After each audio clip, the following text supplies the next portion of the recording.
खाटू श्याम बाबा का प्रसिद्ध मंदिर राजस्थान के सीकर जिले में स्थित है। खाटू श्याम जी को भगवान श्री कृष्ण का अवतार भी माना जाता है। देश के करोड़ों लोग खाटू श्याम जी की पूजा करते हैं। खाटू श्याम जी के मंदिर में हर वक्त भक्तों का तांता लगा रहता है और विशेष रूप से होली से कुछ दिन पहले सीकर जिले में खाटू श्याम जी का विशाल मेला आयोजित किया जाता है, जिसमें राजस्थान सहित अन्य प्रदेशों के श्रद्धालु भी बाबा के दर्शन करने आते हैं। खाटू श्याम जी की कहानी महाभारत काल से शुरू होती है, जिसमें उनका नाम बर्बरीक था। बर्बरीक भीम का पौत्र और घटोत्कच का पुत्र था। बर्बरीक बचपन से ही एक बहुत अच्छा योद्धा था। बर्बरीक ने अपनी मां से युद्ध कला सीखी थी। बर्बरीक देवी शक्ति का बहुत बड़ा भक्त था। एक बार बर्बरीक ने देवी शक्ति की कठोर तपस्या की। बर्बरीक की कठिन तपस्या से देवी शक्ति वहां प्रकट हुई। आंखें खोलो पुत्र। प्रणाम माते। तुम्हारा कल्याण हो पुत्र। मैं तुम्हारी तपस्या से अति प्रसन्न हूँ। बोलो, क्या वरदान चाहिए? माते, आपने तो मुझे दर्शन दे के ही कृतार्थ कर दिया।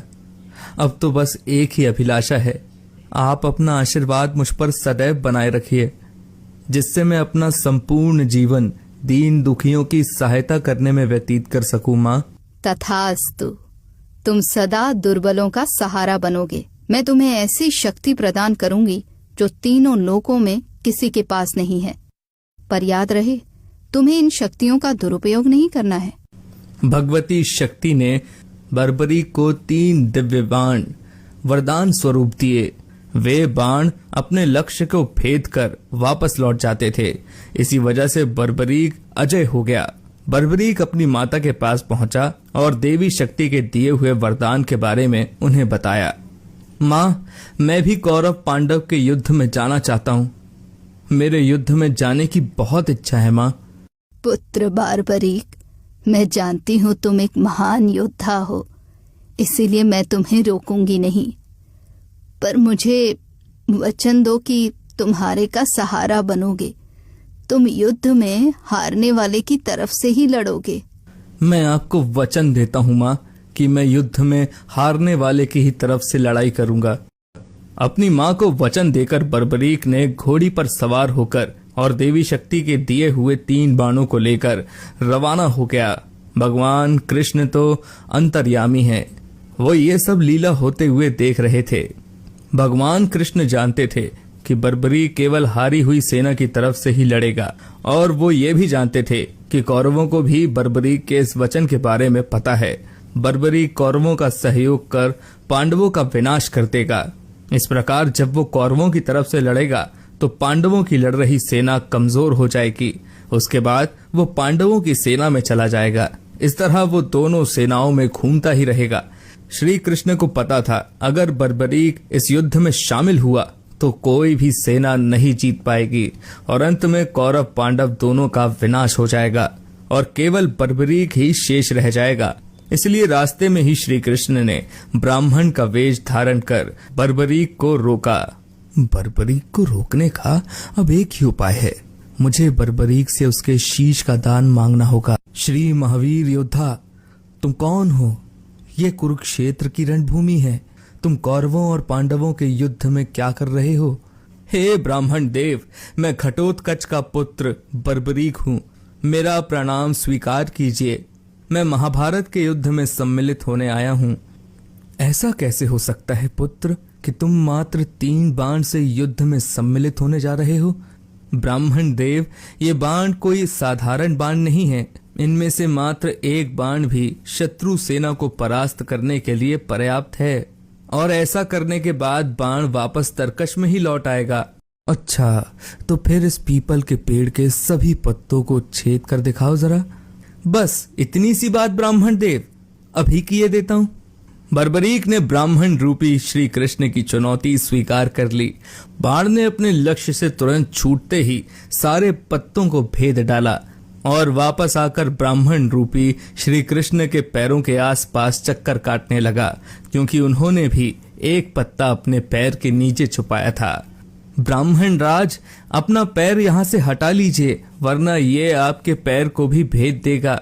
ये तीर अपने लक्ष्य को पूरा किए बिना तरकश में नहीं लौटते हैं। बर्बरीक के तीर अचूक हैं, लेकिन अपने निशाने के बारे में खुद बर्बरीक को भी पता नहीं रहता है। असली रणभूमि में अगर मैं सभी पांडव भाइयों को अलग अलग कहीं छिपा भी दूं ताकि वो बर्बरीक का शिकार होने से बच जाएं, तब भी बर्बरीक के तीर किसी को नहीं छोड़ेंगे। इन अचूक तीरों से कोई भी नहीं बच सकता है।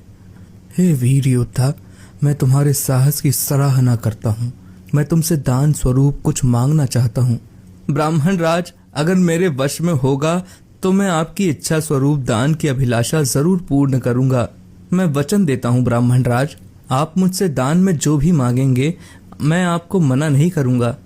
मुझे तुम्हारा शीश दान चाहिए पुत्र, क्या तुम ऐसा कर सकते हो? आप कौन हैं? मुझे अपना परिचय दीजिए। आप मुझे ब्राह्मण नहीं दिखाई देते, कृपया करके मुझे अपने वास्तविक रूप से अवगत कीजिए। बर्बरीक की प्रार्थना करने पर भगवान कृष्ण अपने रूप में आ जाते हैं। बर्बरीक उन्हें प्रणाम करता है। वासुदेव कृष्ण, आप स्वयं मेरे शीश दान की अभिलाषा हेतु आए हैं। बर्बरीक, युद्ध भूमि की पूजा के लिए एक वीर वर क्षत्रिय के शीश दान की आवश्यकता होती है और तुम महावीर महायोद्धा हो, अतएव मैं तुमसे शीश दान मांगता हूँ। हे वासुदेव कृष्ण, मैं आपको अपना शीश अवश्य दूंगा, पर मेरी 2 इच्छाएं हैं। पहला ये कि मेरी देह को आप स्वयं अग्नि देंगे, और दूसरी इच्छा ये है कि मैं अंत तक इस युद्ध को देखना चाहता हूँ। ऐसा ही होगा वीर शीशदानी बर्बरीक। कलयुग में लोग तुम्हें हारे हुए का सहारा बोलेंगे, तुम्हें श्याम नाम से पुकारेंगे। मेरे नाम से ही तुम्हारी कलयुग में पूजा की जाएगी। कलयुग में खाटू श्याम नाम से तुम्हारी पूजा होगी। फाल्गुन माह की द्वादशी को बर्बरीक ने अपने शीश का दान दिया। बर्बरीक को ब्रह्मा जी ने एक श्राप दिया था, जिसके मुताबिक उनकी मृत्यु पृथ्वी लोक पर भगवान कृष्ण के ही हाथों होगी, तभी वो श्राप से मुक्त हो पाएंगे। बर्बरीक का सर युद्ध भूमि के समीप ही एक पहाड़ी पर सुशोभित किया गया, जहां से बर्बरीक ने महाभारत का संपूर्ण युद्ध देखा। युद्ध की समाप्ति पर पांडवों में आपसी बहस होने लगी कि युद्ध में विजय का श्रेय किसको जाता है। इस पर श्री कृष्ण बोले, तुम सबको आपस में विवाद में पड़ने की कोई आवश्यकता नहीं है। बर्बरीक का शीश संपूर्ण युद्ध का साक्षी है, अतः उससे बेहतर निर्णायक भला कौन हो सकता है।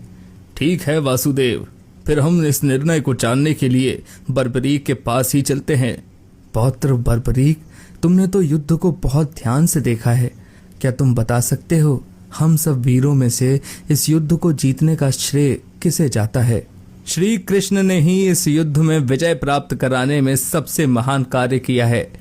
उनकी शिक्षा, उनकी उपस्थिति, उनकी युद्ध नीति निर्णायक थी। मुझे तो युद्ध भूमि में सिर्फ वासुदेव कृष्ण का सुदर्शन चक्र घूमता हुआ दिखाई दे रहा था, जो कि शत्रु सेना को काट रहा था।